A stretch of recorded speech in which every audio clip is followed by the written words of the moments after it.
Oi, gente, boa noite. Estamos aqui para fazer a live com o Dr. Olímpio. Esperar ele entrar.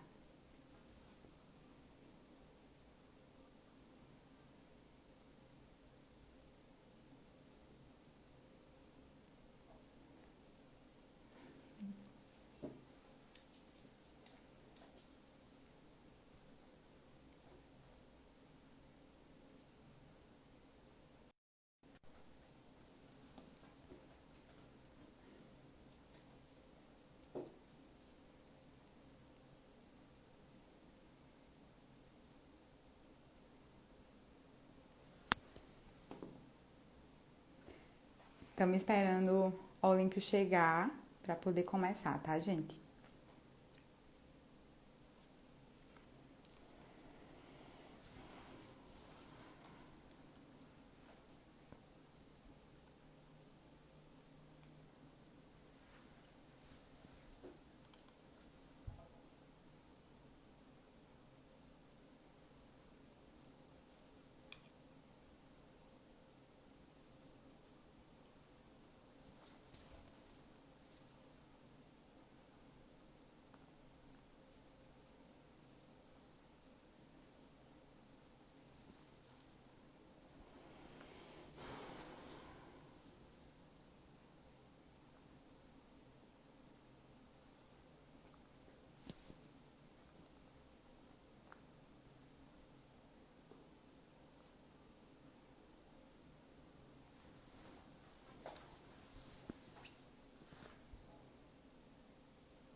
Gente, eu tô só aguardando o candidato entrar na live pra gente começar. Vocês estão me ouvindo direitinho? Fazer esse teste de som.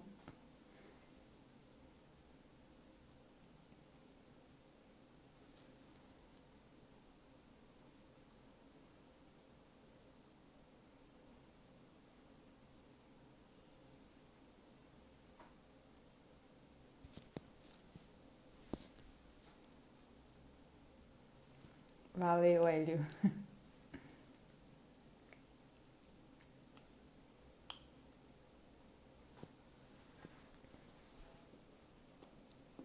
Ótimo, tudo certo então. Falta só o candidato chegar.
Pronto, chegou.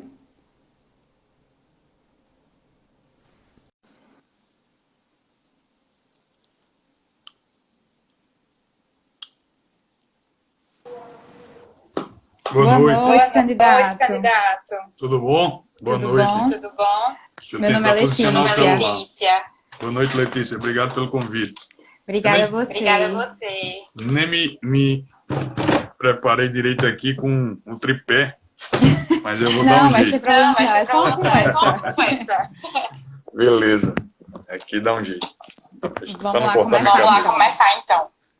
Vamos lá. Vou só comentar com o pessoal como é que vai ser o formato.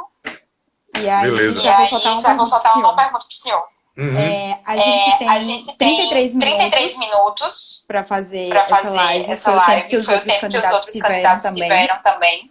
E aí a Perfeito. gente elencou alguns temas com algumas perguntas nossas e algumas perguntas do público também. Tá dando retorno no áudio. No meu? Deixa eu tentar colocar um fone. Me ouve? Ouço. Me ouve? Sim. Deixa eu... Dá pra escutar o meu agora?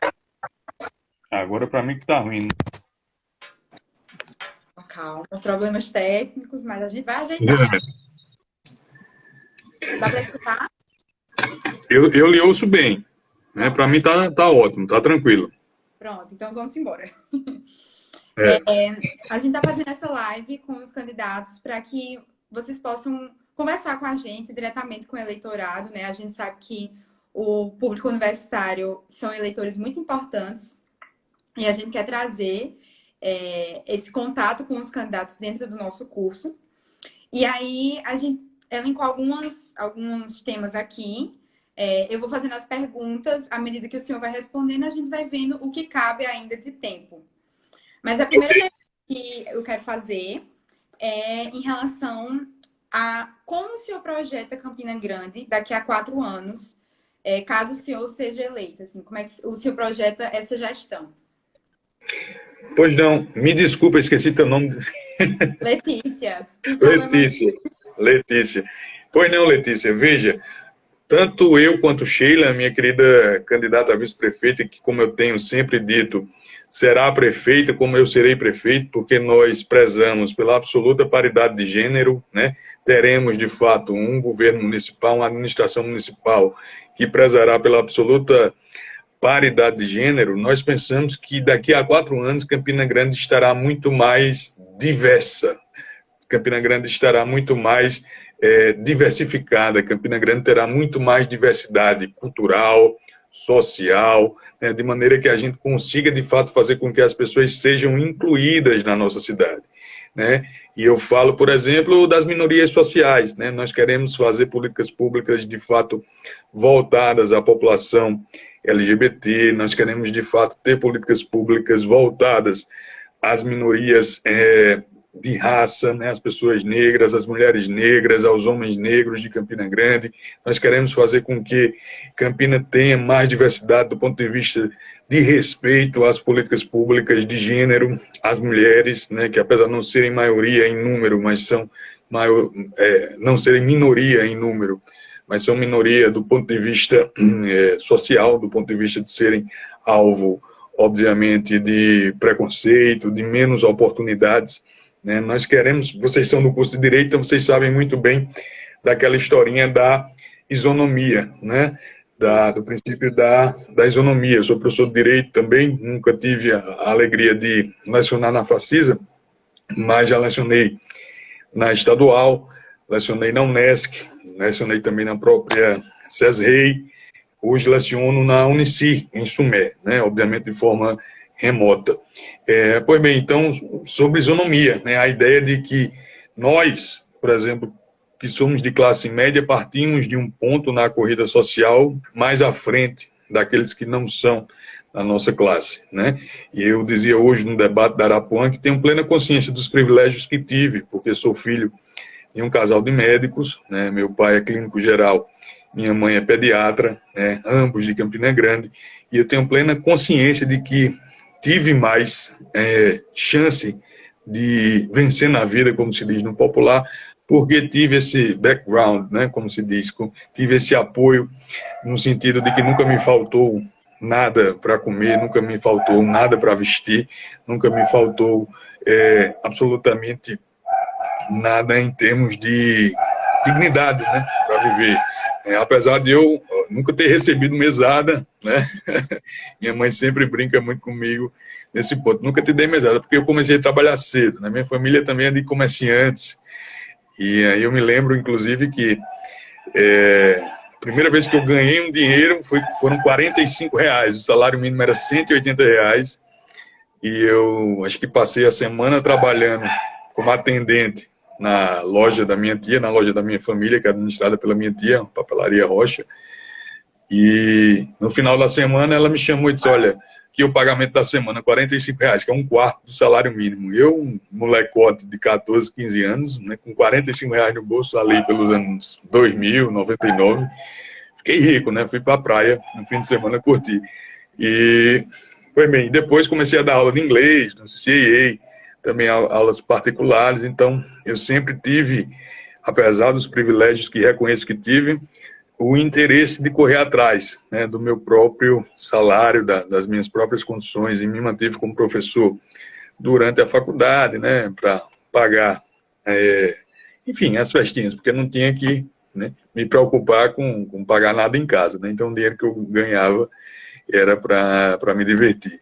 Pois bem, então, sem mais delongas, eu quero só dizer que reafirmar que nós pensamos Campina Grande daqui a 4 anos como uma cidade muito mais diversa, uma cidade muito mais plural, uma cidade colorida, é uma cidade em que a gente tem orgulho de ver pessoas de diferentes raças caminhando, pessoas de diferentes credos se confraternizando, né, e fazendo com que, portanto, a gente tenha esse congraçamento, esse sentimento de pertencimento à cidade.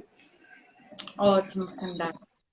O senhor falou a respeito da questão de gênero, e aí a gente colocou uma caixinha no Instagram para perguntas do público, e teve uma pergunta que eu achei muito interessante, que eu queria fazer ao senhor, em relação às diretrizes para a saúde da mulher, principalmente em atenção ao ISEA, ao Instituto Eupídio de Almeida, que trabalha com a gestante, com essa questão de maternidade. Qual a proposta do senhor para humanizar mais esse atendimento das mulheres nesse setor? Maravilha, uma pergunta maravilhosa, com certeza minha prefeita Sheila Campos saberia respondê-la muito melhor do que eu, mas aí eu também não poderia deixar de mencionar, né, que minha esposa, a professora Paloma Diniz, ela é uma militante da área, né? Ela, de fato, faz pesquisas acadêmicas em relação ao direito ao combate à violência de gênero, mais especificamente ao combate à violência obstétrica, né? Ela é doula, né? Tem um curso de formação de doula, e ela tem, portanto, uma militância aguerridíssima nesse campo. Então, se eu não abraçar a pauta, eu vou ter problemas em casa, né? Começa daí. Dizer que a gente tem, né? Eu fui procurado, antes de me lançar como candidato, com muita honra, com muita alegria, eu fui procurado pela Associação de Doulas da Paraíba, né, para que nós pudéssemos pensar em ações civis públicas, para que nós pudéssemos pensar em, por exemplo, oficiar as maternidades do Estado, no sentido de saber, por exemplo, como é que está a questão do acompanhamento, né? Porque, veja, né, as mulheres vão parir, as mulheres vão dar à luz, né? E aqui no ISEA, por exemplo, meu filhinho Márcio, né, nasceu há 3 anos. E nasceu 3 anos e alguns meses, né, de 16 de março de 2017. E nós somos primeiro ao ISEA, né, porque Paloma é uma militante, como eu disse, do direito ao parto humanizado, e lá não permitiram que eu a acompanhasse, né, porque a alegação de que não haveria espaço, a alegação de que a ala seria só para gestantes, né, ela acabou sendo acompanhada por minha sogra. Depois de várias horas de trabalho de parto, nós fomos para uma clínica particular, deu tudo certo, o meu filhinho nasceu. Mas houve, já há 3 anos já havia esse problema, não deixaram eu acompanhar o trabalho de parto da minha esposa no ISEA. E isso é algo contra o qual nós vamos lutar bastante, fazer com que haja, de fato, esse respeito ao direito à maternidade, né? Pois bem, eu dizia também que nessa minha conversa com a Associação de Doulas, o que a gente encaminhou foi no sentido de, por exemplo, oficiar as maternidades para saber em relação a essa questão do direito ao acompanhante. E aqui em Campina, me parece que há a construção de uma ala específica, né, para o parto humanizado. E me parece que essa ala específica que foi construída para o parto humanizado não tem sido aproveitada nesse sentido, né? Me parece que essa ala está sendo um tanto quanto esquecida, infelizmente. Certamente isso vai ser mudado a partir de 2021, quando nós estivermos à frente da prefeitura em Campina, porque é preciso deixar muito claro, a mulher tem, né, assim como as crianças têm direito, né, assim como os adolescentes têm direito, mas muitas vezes se esquece do direito à maternidade, não é? O direito que a mãe tem de ter o seu parto humanizado, a história de que você, por exemplo, deve recorrer. Eu não sou um grande teórico da área, né, mas escuto, obviamente, minha esposa conversando muito, e a história de que há poucos anos eu não sabia, né, que a cesárea deve ser a última das últimas opções, né? Você deve estimular que a mulher possa expulsar, né, como se diz no linguajar, expulsar o recém-nascido da maneira mais natural possível. Certamente essa é uma política que nós vamos adotar aqui em Campina. Que bom, candidato. Ainda sobre o tema saúde, uma pergunta aqui do senhor como tornar mais acessível às pessoas mais necessitadas, às pessoas que se utilizam do Sistema Único de Saúde, como tornar a saúde um direito mais acessível para essas pessoas, assim, que realmente dependem de marcar consulta, que muitas vezes não tem nem dispensa no trabalho para sair, para poder enfrentar filas enormes numa unidade de atendimento. Enfim, qual a proposta do senhor em relação a esse acesso à saúde? Perfeito. Veja só, antes, sempre que eu tenho falado de saúde, né, nas minhas entrevistas, nos debates, antes de mais nada, eu tenho lamentado e apresentado nossas condolências, nossa solidariedade às quase 400 famílias de campinenses que foram vitimadas, né, que foram ceifadas pelo famigerado coronavírus, né? No Brasil, todo mundo sabe, são mais de 140 mil brasileiros e brasileiras mortos pela pandemia. E isso tudo oriundo do que a gente chama de necropolítica, posta em prática pelo desgoverno federal. Necropolítica, trocando em miúdos, eu diria que são ações, né, postas em prática no sentido de fazer com que as pessoas sejam dizimadas. Não é o fato, não é que o presidente está mandando matar as pessoas. Aliás, eu nem sei, é capaz dele estar mesmo, né? Eu não duvido de nada daquele ser monstruoso. Agora, o fato é que, na medida em que ele ignora a pandemia, na medida em que ele diz que é só uma gripezinha, estimula aglomerações, indo contrariamente àquilo que preconiza a Organização Mundial de Saúde, isso é óbvio que é um grandíssimo desserviço que está sendo prestado por esse desgoverno federal, que infelizmente, apoiado pela atual administração municipal aqui em Campina Grande. E fazer com que as pessoas acessem os serviços de saúde de maneira mais fácil, né? Primeiro, uma das propostas mais fortes que nós temos, né, é no sentido de viabilizar de uma vez por todas a marcação de consultas. Isso eu tenho escutado desde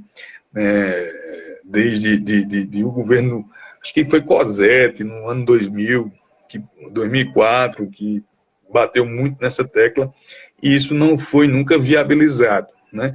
É muito simples, você tem uma fila que precisa ser respeitada, né? Obviamente, eventualmente, aparecerão urgências que precisarão passar na frente da fila, mas o primeiro passo é criar essa fila, né? Fazer com que, por exemplo, nós tenhamos nos postos de saúde, nas unidades básicas de saúde,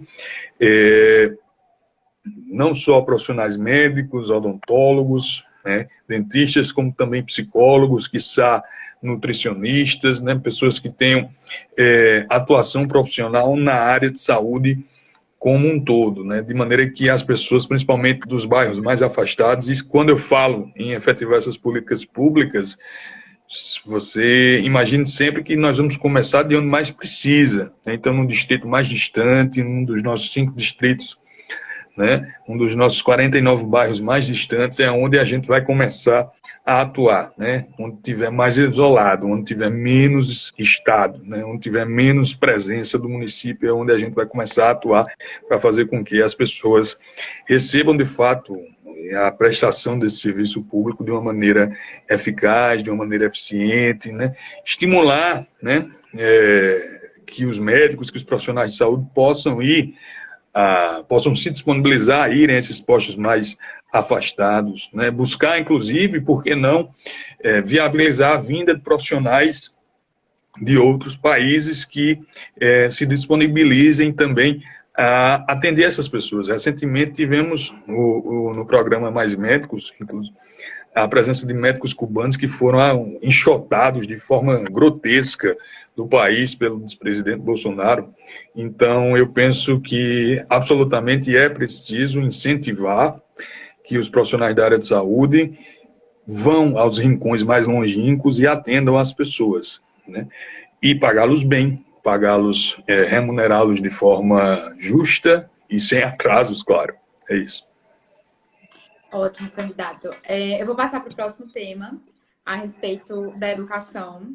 A gente está vivendo, nesse tempo de pandemia, a necessidade quase que forçada de modernizar a educação, né? A gente tendo o EAD, as aulas remotas, a gente viu que o sistema público de saúde, de educação, sofreu muito com essa pandemia, justamente em virtude da falta de aparelhamento para conseguir essa modernização.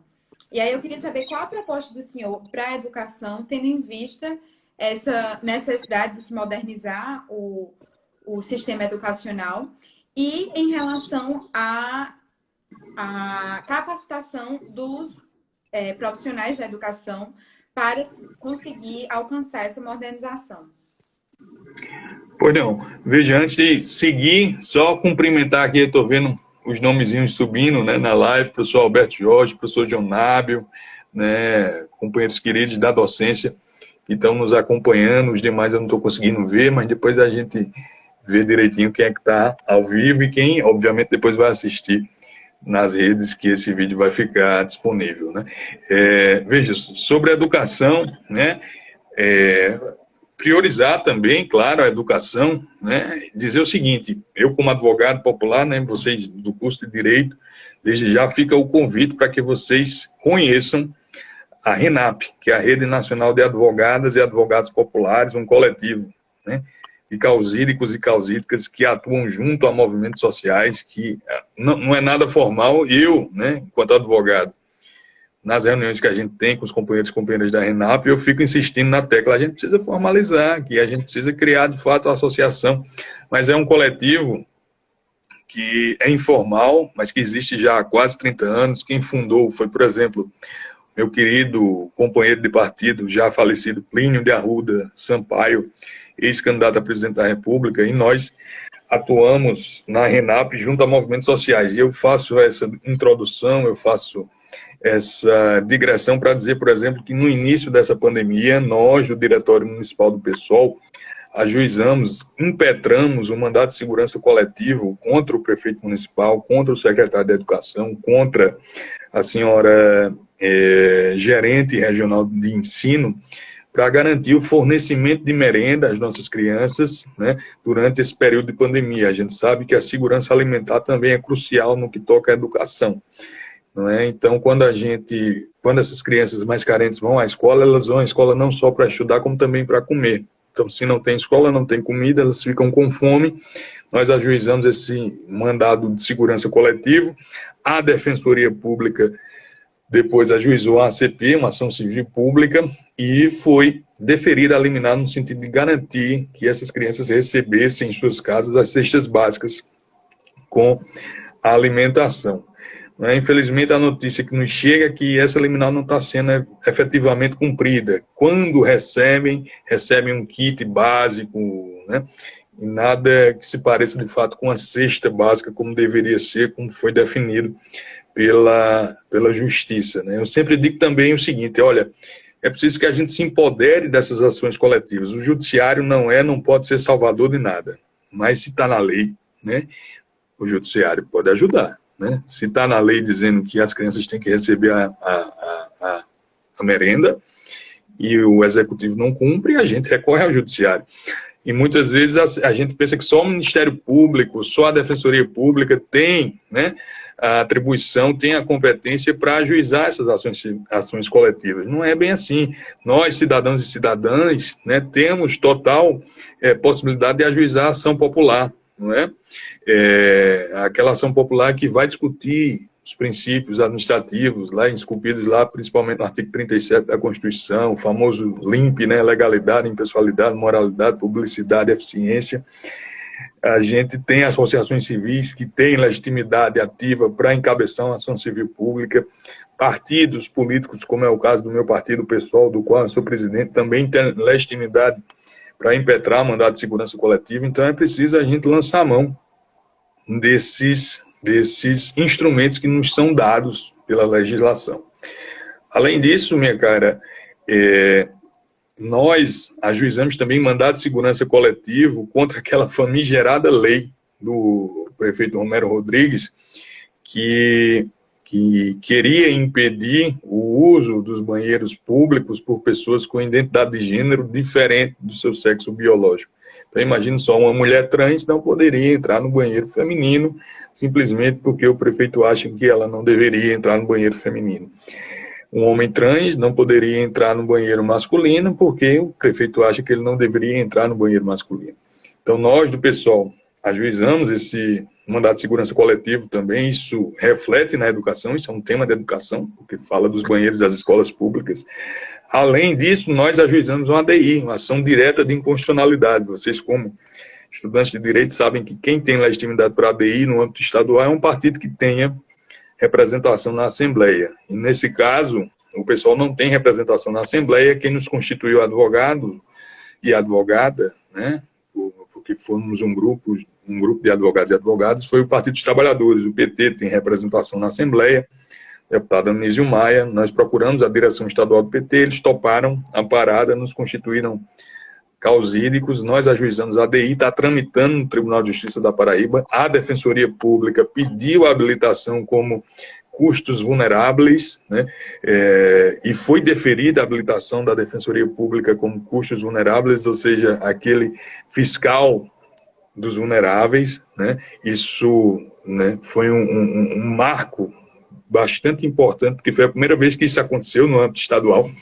primeira vez que a Defensoria Pública teve um pedido de custos vulneráveis deferido, e nos próximos dias, acredito eu, os próximos 2, 3 meses mais tardar, essa DI vai ser pautada e essa famigerada lei vai ser anulada, né? Assim como em 2018 nós entramos também com a DI, também pelo PT, contra outra lei, dessa vez de autoria do vereador Pimentel, que proibia o ensino da inexistente ideologia de gênero nas escolas públicas de Campina Grande. Então você não pode proibir aquilo que não existe, não é? Então, ideologia de gênero não existe, o que existe é a identidade de gênero, né? O que existe é a escolha que cada um faz acerca de como deve ser tratado, né, pelos seus semelhantes, não é? E é preciso que a gente respeite isso, né? A gente não sabe o que se passa na cabeça de uma pessoa que tem esse tipo de, não sei se a palavra ideal é conflito, né? Mas vejam só, é preciso a gente ter empatia, né? É preciso vocês colocar no lugar dessas pessoas. E, pois bem, então nós nos disponibilizamos em 2018 para ajuizar essa ADI, também está tramitando, está, né, demorando muito, infelizmente. Passar essas eleições, eu vou lá no tribunal cobrar, para ver se isso vai para frente. Pois bem, então, em relação à educação, né, só para finalizar, dizer que a gente prioriza também a questão da educação ambiental, né? Fazer com que as nossas crianças aprendam desde cedo os 3 R's da Política Nacional de Resíduos Sólidos, né? Reduzir, reutilizar, reciclar. Eu até brinquei hoje no debate, né, que eu eu relembrei esses 3 R's, porque eu tenho meu filhinho Márcio, 3 anos, assiste a Patrulha Canina, né? E eles cantam essa musiquinha o tempo todo. Reduzir, reutilizar, reciclar. E eu lembrei que está lá na Política Nacional de Resíduos Sólidos, né? E ele está aprendendo mesmo, né? Aí diz, papai, isso aqui, ó, a frutinha é aqui, né? O plástico é aqui. Então, é preciso que a gente leve essa educação às nossas crianças carentes também que estão nas escolas públicas. Então, é isso. Perfeito, candidato. O próximo tema que eu vou tratar aqui com o senhor é a respeito do transporte público. A gente vem, ao longo dos anos, observando um aumento desproporcional até da tarifa de transporte público aqui na cidade. E eu queria saber quais são as propostas do senhor para que esse transporte público se torne mais acessível a quem realmente o utilize, tanto idosos, tanto estudantes, enfim, a classe trabalhadora como um todo. Qual a sua proposta para tornar o transporte público de Campina Grande mais acessível? Não só no sentido econômico, mas no sentido de mobilidade também. Perfeito. Veja, antes de seguir, estou vendo aqui, agora eu apertei o botão direitinho para saber quem está online, né? Então, o professor Pedro Ivo, meu querido amigo, conselheiro da subseccional da OAB, assim como eu sou conselheiro também, Rafael, Valdênio, Hélio, Bruna Brasileiro, professor Jonábio também, e a concurseira SA aí, não sei se é fake, vai estar acompanhando. Então, obviamente, depois vai ficar disponível, mas a gente vai assistir também. Vi que Marcel, meu querido amigo Marcel Barbosa, entrou também e saiu.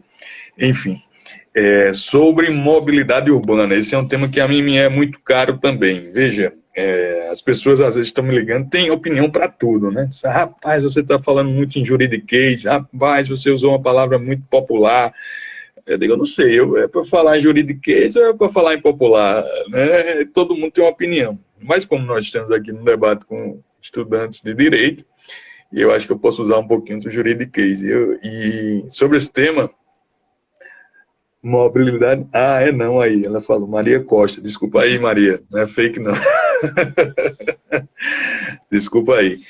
Então, vejam só, nós ajuizamos também uma ação popular para debater esse tema, né? Mobilidade urbana. Primeiro, você não pode acabar com a integração espacial ali no centro de Campinas, é uma lei municipal, né, de 1993, assinada por Félix Filho, ex-prefeito da cidade, que diz que uma vez instalado o terminal, ele tem de funcionar com a lógica da baldeação física gratuita dentro dele, ou seja, você pula de um ônibus, vai para o outro, de forma gratuita. Isso não impede que haja integração temporal, né? Desde que, obviamente, essa integração temporal seja efetiva. 1 hora e 10 não dá, né? Para você sair de São José da Mata, chegar no centro, depois ir para a Federal, né? Ou ir para outro distrito, não dá.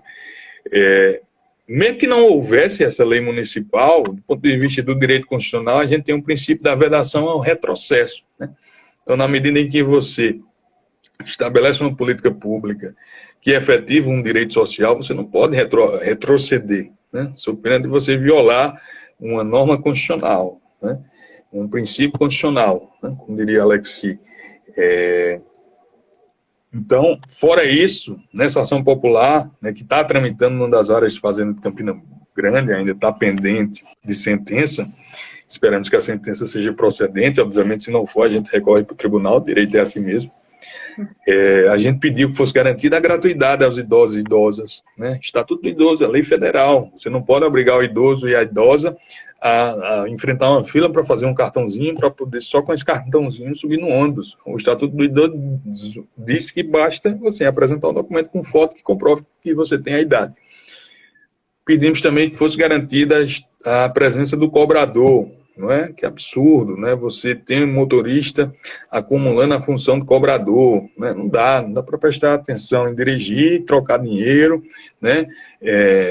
Apitar e bater palma, como se diz, né? Cruzar e cabecear ao mesmo tempo. Só quem está fazendo isso sou eu, como candidato, né? Que a equipe nossa é diminuta, então eu estou batendo no centro, cruzando e cabeceando ao mesmo tempo, é assim mesmo. Mas o motorista do ônibus não pode fazer isso, porque está responsável pela vida de, né, no mínimo ali 10, 15, 20 pessoas que estão no coletivo.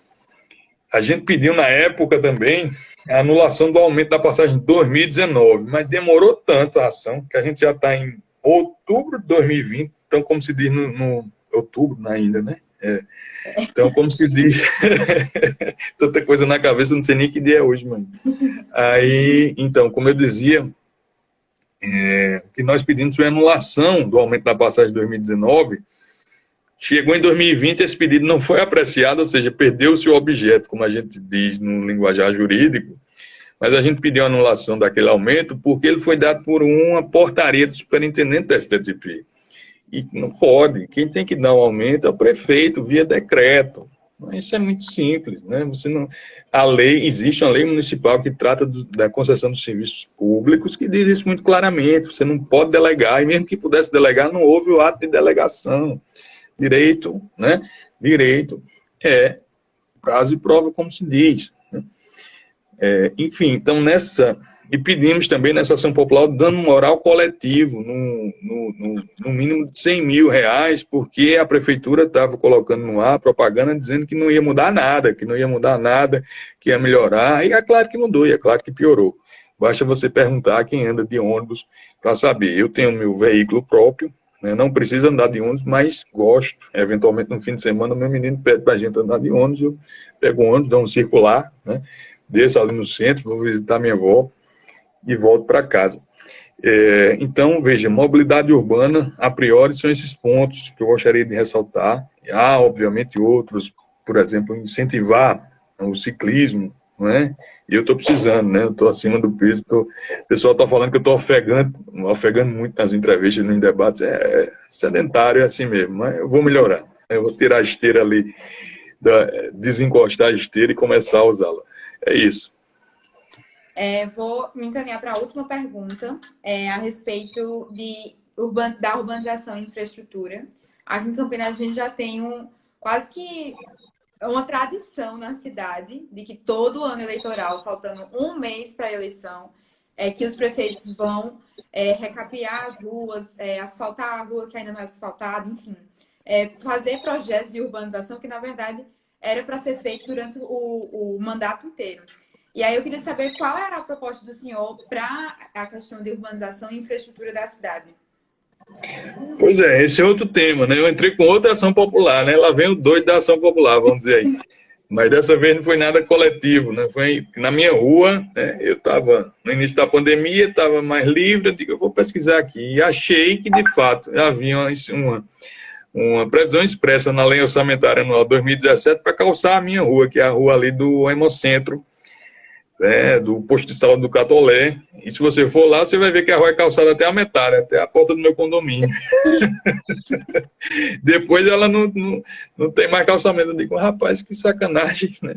Tá calçada até a metade. Então entrei com essa ação popular. E tem também o interesse coletivo, tem também o interesse público, né? Porque tem 2 equipamentos públicos ali, né? O Hemocentro e o posto de saúde do Catolé. Pedi, inclusive, que a Defensoria fosse intimada para se manifestar nessa ação, está tramitando aí, vamos ver o que acontece.